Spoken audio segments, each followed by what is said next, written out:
once again, Strat fans, Colonel Strat, Strategy Extraordinaire here, and today we're going to go into the Beastmen. I'm going to cover, this is my So You Want to Play Beastmen video. So, I did get some comments on the last poll saying that they wanted Beastmen. They voted for Beastmen. I think it was just one person that voted, but still, you asked and I shall deliver. So here is my Beastmen how-to. So the Beastmen were the punching bag of Warhammer for a long time.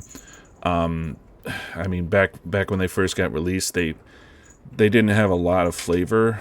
They were a horde faction, and their units were very weak. They didn't have anything to supplement them or anything to really spice up their gameplay and make them actually, good. Because they didn't hold any territories, they destroyed everything, and people could just go and resettle them. So trying to destroy the map as the Beastmen was not as good as it was for the Warriors of Chaos, even though they were equally as bad. But that's all been rectified in a rework. So for this guide, we're going to be choosing Kazrak, the One-Eye. He's kind of like the basic bitch of the Beastmen. He jack of all trades, master of none. He's got only a few special effects. Well, he's got more than a few, but they're pretty much just vampire deployment, some poison attacks for Ungors. He has reduced bestial rage penalties, which is the infighting between two armies that the army has after it hasn't been fighting for a while. And then it's his faction effects. They have dread, which I'll get into all of these juicy things in the campaign section. And then he's got evasion chance and ambush chance. So he's pretty basic, but he's the best one to start with this guide on. So without further ado, let's get in the campaign.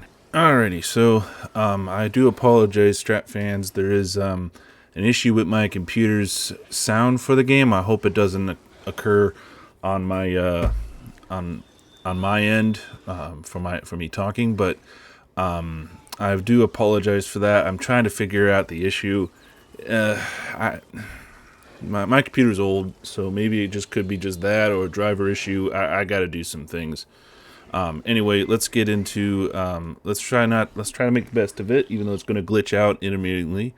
So the Beastmen. So how they play is they do a whole lot differently than where they started before. So they have these things called herdstones. So a herdstone is basically a Beastman's capital area. So it's the only area that they can actually settle. Let's put this guy in here. So like if I were to put like one over here in the Landlord Forest, even though that's not a good idea because they're very heavily guarded. But if I were to do that, then that would raise up a herdstone, and that would be because Beastmen are kind of pseudo hordes. So they act very aggressively, but they do have a place to call home, and in a little bit I'll show you how that goes. But let's just go through the other stuff real quick. So they do have see these herdstone shards. We do get these by we do gain them and reclaim them from other things. I think some technologies do that for us. Their technology tree is vastly reworked, and you see this bar up here, Marks of Ruination. So the Marks of Ruination, basically, the more damage you do when you put a herdstone down, the more damage you do. Like the more, because once you herdstone up, I'll show you later that it'll mark these places with this symbol up here, and if you destroy that and then you activate the ritual, all of that will be translated into Marks of Ruination, which will unlock more unit caps. See, the Beastmen don't have any upkeep. They don't. Their way of recruiting units is completely free, and they have a limit. See these unit capacities? Only these low ones right here don't have a unit capacity. Alright, so it does take time to recruit them, but again, they don't have any upkeep. They don't cost anything. You just put in the recruitment order and you get it. So And then, of course, they also have the mobile camps. So they'll as they get more growth and all that, you'll get growth from battles, and just passively through technologies and dread, unlocked through dread and all that. So that'll help up. So that's what the marks of ruination are. And then you'll have also the dark moon, which you'll get a full moon, and that'll give you like some options on what to do with it. Either you get like, I think you get some casualty replenishment, maybe some more unit cap, maybe some more dread, maybe some more cash. It really depends. It's kind of random. So now let's go to the dread system. So the rewards of dread. Dread is gained. Let's go back real quick. Yeah, dread is gained by battles, buildings, and if you get a high bestial rage, you'll get some passively looting and sacking missions, and then when you get the dread, you can get these rewards that increases the cap, so you can increase unit caps here, and then you see they have these marks of ruination, so you have to unlock them via gaining ruination marks, and then you'll get these better units, and then you can upgrade their unit cap with some dread. Dread starts to become very abundant in the later parts of the campaign, so it's not really a big of an issue later on. And you can the best thing about the dread system is the lords and heroes, because you can get these heroes. And I think one's a Wargore is the Lord option, I believe, and then the Gorebull and the Bray Shaman are the heroes. But you can also confederate all the other legendary lords of the Beastmen through dread, so you can confederate all of them, and then of course you can purchase upgrades. You can upgrade your herdstones all the way up to level 5, and you'll be able to erect them, and these are only for new ones, so you won't be able to upgrade them, the ones that you already have, but you're bound to lose some in your campaigns. And then of course you have the generic ones. New horde armies are raised with encampment, and you can have them buff up to have more army capacity, rank 10 for lords and heroes, rank 5. You do have to do, like, these are in, I believe, an order, so you can't just pick one out, get the biggest one here. You got to do like these and go in order. And then finally we have items, so like things that you can, banners, and magical items that you can get with favor. So this is what you spend your favor on instead of your units. Well, instead of upkeep for the units. So you can get like this one, stored reality. That's a decent hex, but the spell resistance and missile resistance is really good. Whereas the other ones are kind of meh. But I think they get better after you buy one, I think. Yeah, you get another random one, and you have a chance to get a better one too. Alright, so that's the whole technology side of it, because it's called Rewards of Dread now. Now, challenges to the Dark Gods. This is the legit technology tree. So Dread is its own thing, and this is the tech tree. It's a lot better than what it used to be, and basically you access one of these. You access them by doing one of these, and of course these are locked out, so you have to do 5 ambush battles to unlock Unnatural Order, 5 siege battles, 2 rituals of ruin, which is the ritual for the herdstone to activate it, and then kill, wound 5 faction leaders and all that. But it really does buff up your units, and like that right there, 20% dread gain. That's insane. Guardian for all lords and embedded heroes. That's really good. And then once you unlock these ones, these ones are ones that you can just research. And they're really good. Regeneration for Jabberslythe and Chaos spawn units. They're pretty sizable. This one I love because it summons a Cygor, which is a really good siege unit they have. Big old beast guy throwing a rock at people. The Beastmen don't really do diplomacy. I think they're, in fact, Yeah, they can just offer payments or declare war, so they don't really do diplomacy. In fact, so now I will fast forward a little bit to where we've gotten a herdstone, so I could show you how that works. So now we've advanced, and now we've advanced and taken down Dietershafen. So we're going to raise our herdstone here, but you can also loot and raise, which will increase your bestial rage. It also allows for a small amount of additional movement. So most Beastmen characters, though Torox is the best for this, get movement when they do a battle. And then of course you have raise and advance, which gives you quite a bit as well. But I'm going to raise a herdstone. So now one of the challenges completed to raise a herdstone. Plight of No Horns challenge, and that completes this one, and then we can start researching. Alright, so now you see this number here, current devastation. So right now we have 4 devastation. Now we get more by destroying these blood ground buildings here. So like here, Salzman, that's a blood ground. Unknown Forest, that's a blood ground. Ricker's Point, that's a blood ground. Black Pit, blood ground. Middenheim, blood ground. So it's literally all the adjacent provinces, and if you destroy all of them and keep them raised, when you click this ritual, you need at least 10 to do it. But if you keep them raised, then you'll be able to permanently raise them, meaning it will lock them out and they will not be able to colonize them until they destroy the herdstone here. Now a herdstone, even level 1, has a decent garrison. It has I think it has 11 or 10. Yeah, it has a 10 unit garrison, so it's still decently defended area. It allows you to it gives you kind of like a home, and it gives you some, depending on where it's at, you do get some bonuses. Like we did get a bonus to casualty replenishment. And we're gonna level up Kazrak, but yeah, that's basically what that all does. And I did want to show you what Bestial Rage is for the army. So like this meter right here.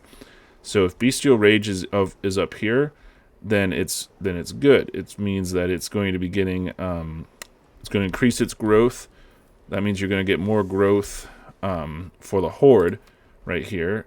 And you'll be able to upgrade the Horde buildings, and then be able to upgrade your recruitment. Once of course you've gotten them unlocked on the Marks of Ruination, you'll be able to get them that way too.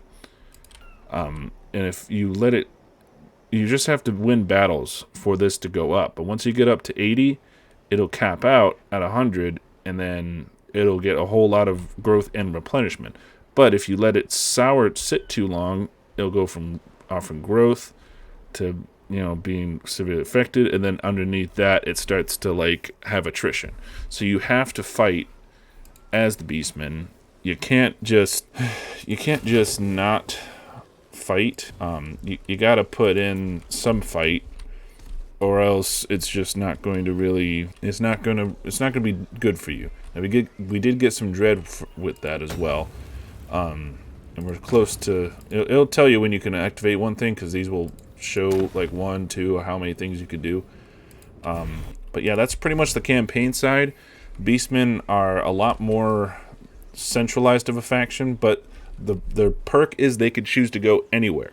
They don't have to lock down wherever they start. They can go anywhere they want. They do have some good start positions though. Fighting the Empire is a really good option. Wood Elves generally are counters to Beastmen, so they don't do so well against Wood Elves, but Empire they do really well against. Alright, so with that, without further ado, Strat fans, let's get into some army compositions. Alright, and so for this battle, I've chosen a basic army of Gores. I usually try to go for Gores, even though you will start with some Ungores and can get away with it for a little while. Gores are better for a tier 1 unit because they are shielded. All Beastmen units have Primal Fury, which gives them more speed, charge bonus, and melee attack. But the Gores' real upside to the Ungores is their leadership. Their leadership and their melee attack and defense is a lot better than regular Ungores, so I usually stick with them to begin with, even though, again, it's basically it's slim pickings for Beastmen early units. They don't have a lot of armor. They're not really high tier. They're not really heavy hitting. They're just there to soak. But the thing that's going to be good is coming up in a little bit. We have our Ungor Raiders, which is the Beastmen's only missile unit, which eventually will get replaced by other more competent missile units, but these are the only missile infantry units, and I'll use them for a good amount of the campaign, but they do only have 18 missile strength, and they're very, very weak in melee combat, so they're very easy to kill. So it's not wise to keep them in your whole campaign, even though they are their only missile infantry unit. But the real MVPs are going to be my Razor Gore herds back here. Now, why would I go Razor Gores instead of like Warhounds or the other ones? Well, that's simple, because of their armor-piercing weapon strength. Razor Gores have a 52 weapon strength, with 36 of it being armor-piercing. Even though they do rampage, their armor is 47, and they're anti-infantry as well. So they're really good at slicing up enemy missile units, as well as getting in the back and even cutting up those heavy-hitting cavalry units or heavily armored infantry. It's really good to have them. Rounding up Kazrak in the front, he's got his basic armor and all that. Apocalyptic Venom, Scourge, and Deadly Onslaught. And then helping him out is a Doom Bull.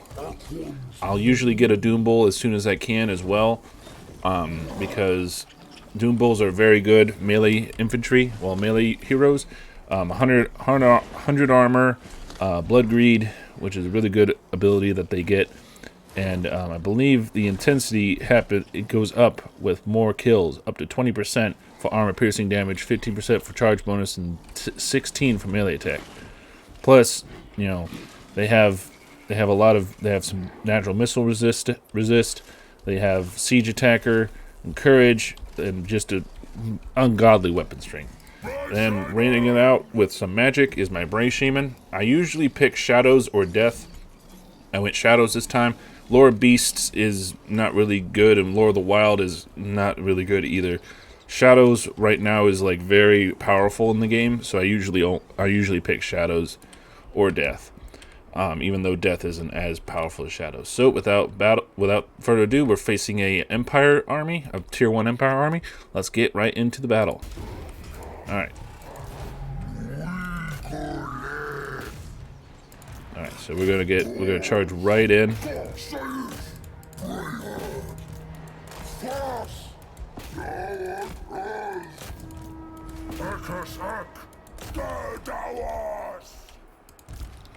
Let's get my Doom Bull into there too.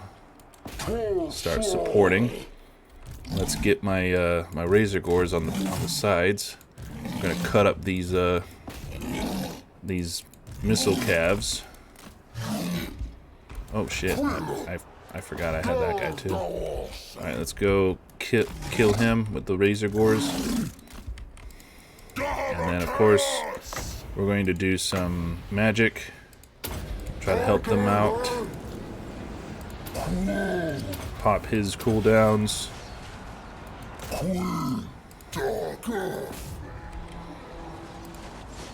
See, our Gores are holding, and we've actually routed them. Yeah, our Razor Gores are routing these guys really easily. And then we'll be able to help out. Yeah, so we're doing really well. Send that Doom Bull out there. Come on, go on, buddy. Let's do that. All right.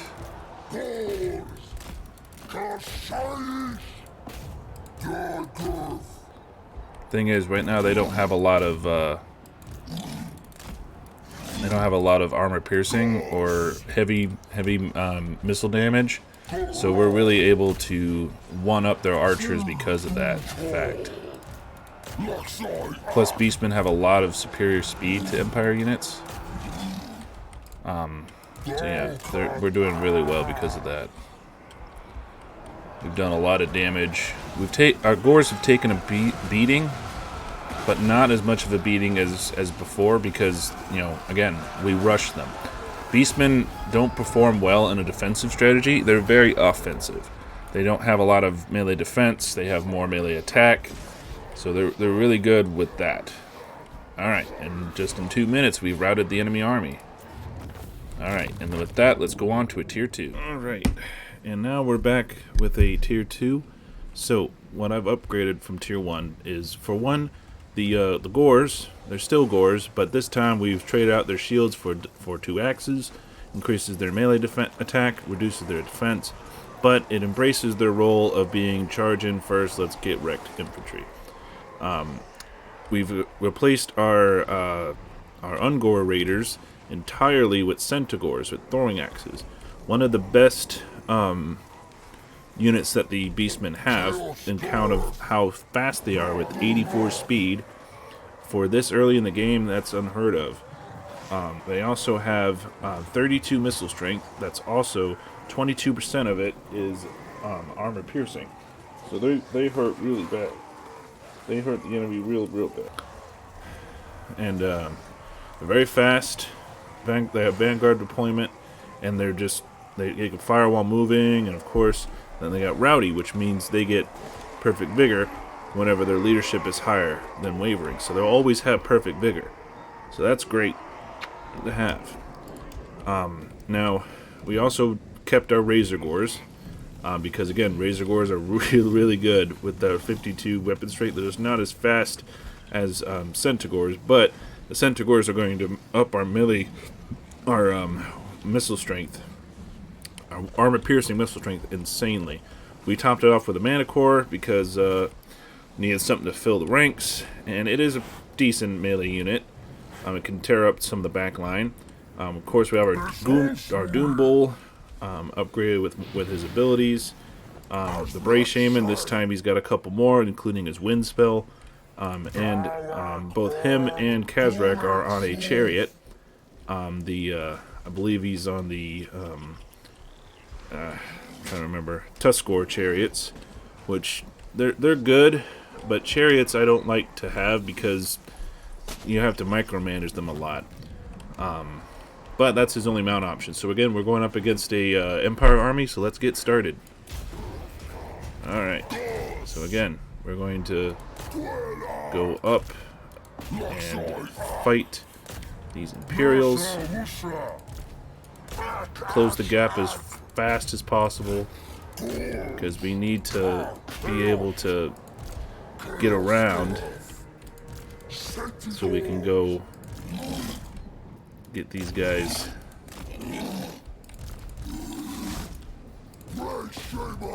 Oh boy, that Bray Shaman took a oh my god. Okay. Wow.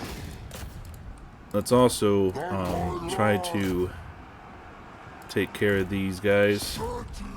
The Centigores. And then the Razor Gores are going to go in and try to take care of the mortars, because that's going to cause these Centigores to really get hurt.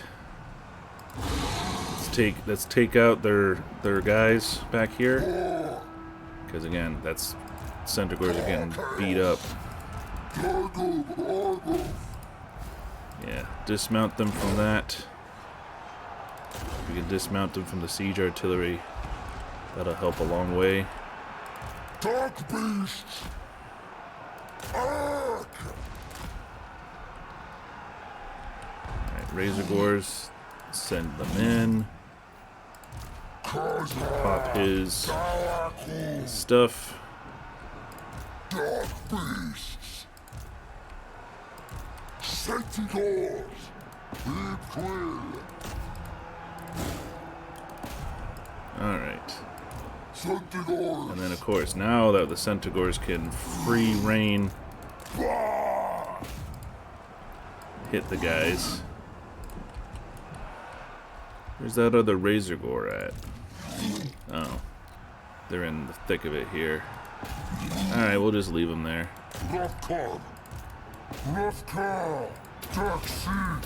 Alright. Oh yeah, gonna be able to really do a lot. Yep, and see, we've already got them in the flanks. The Beastmen are great at getting people in the flanks because they have very fast cavalry units. So they can go around and hit people in the flanks really easily. So both of these battles were over very fast because, again, we hit them in the flanks. If we hadn't done that, these battles probably would have been a lot more drawn out.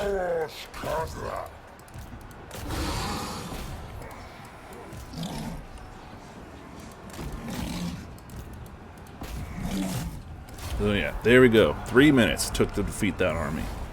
Alrighty. And with that, Strat fans, we'll go on to a tier 3.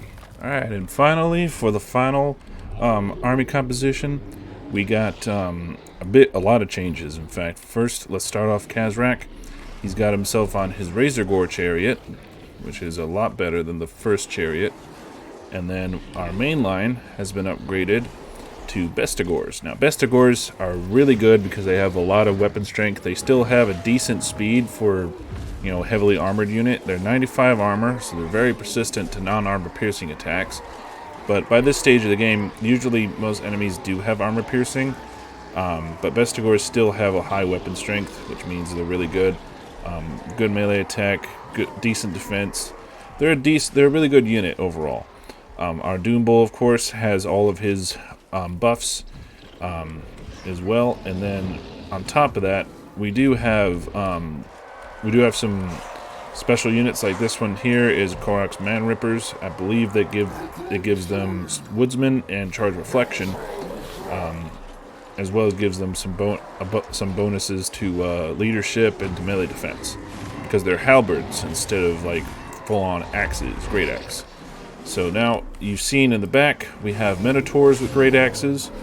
Minotaurs are really, really good for a Beastman unit. In fact, you could do whole armies of these dudes and they do just fine.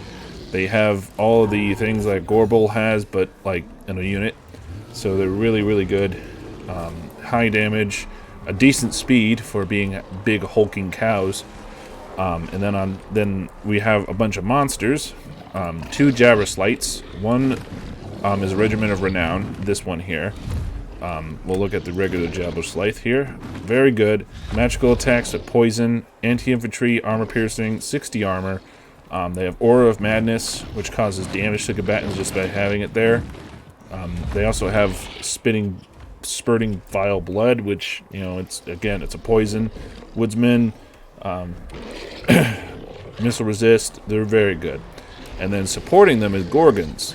Now we do have the Regiment of Renown version, but a regular Gorgon is just as formidable with heavy armor-piercing anti-large attacks. As they have access to Blood Greed, they have strength from flesh, which means they heal when they're in melee, so they're really, really good when they're in melee. Very good melee attack and defense. Good, decent armor, 50. They're really good. Have a high health pool too. And then, of course, we have our Cygor. Now, this is the Regiment of Renown version, but any Cygor will do. This one gives him magical attacks and all that. Plus, gives him this Warp Gaze, which allows him to, I don't know, it's a hex on an enemy that means they can't move. So they're really good. And, of course, we have our Bray Shaman. He's mounted on his chariot, and he's got all of his spells. And without further ado, we're going to be fighting a Empire force again. They kind of outnumber us, but we have better troops. Alright, so let's get into the battle. We're going to send our guys out. We have to focus on their great swords units.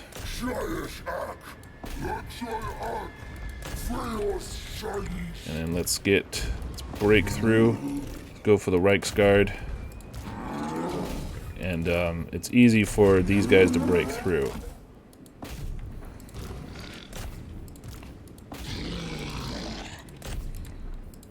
send out him. Go here. I think he can actually hit them, so that's good. Send him out. And we'll do the pendulum. Alright, let's do the pendulum. That's a really good spell. That does a lot of damage right there. Yeah, they have huntsmen, which they do bonus versus that type of infantry, so they're very good.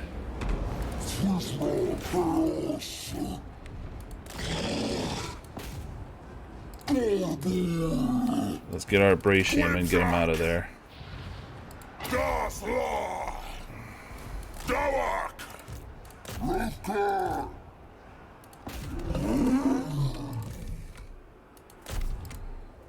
Right.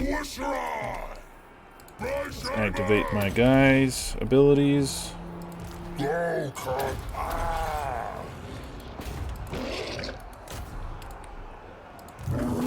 doing really good on this side. Done a lot of damage. And again, you get through the enemy and you start doing a whole lot of damage, you're gonna see just how awesome these units are.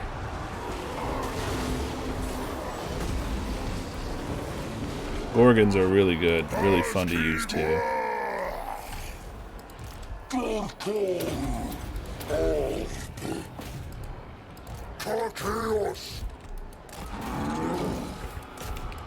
Let's deal with them.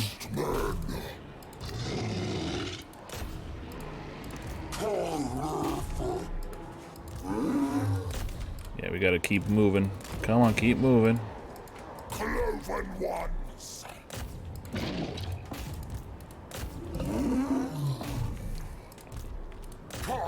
Keep on moving. They're not all routed yet.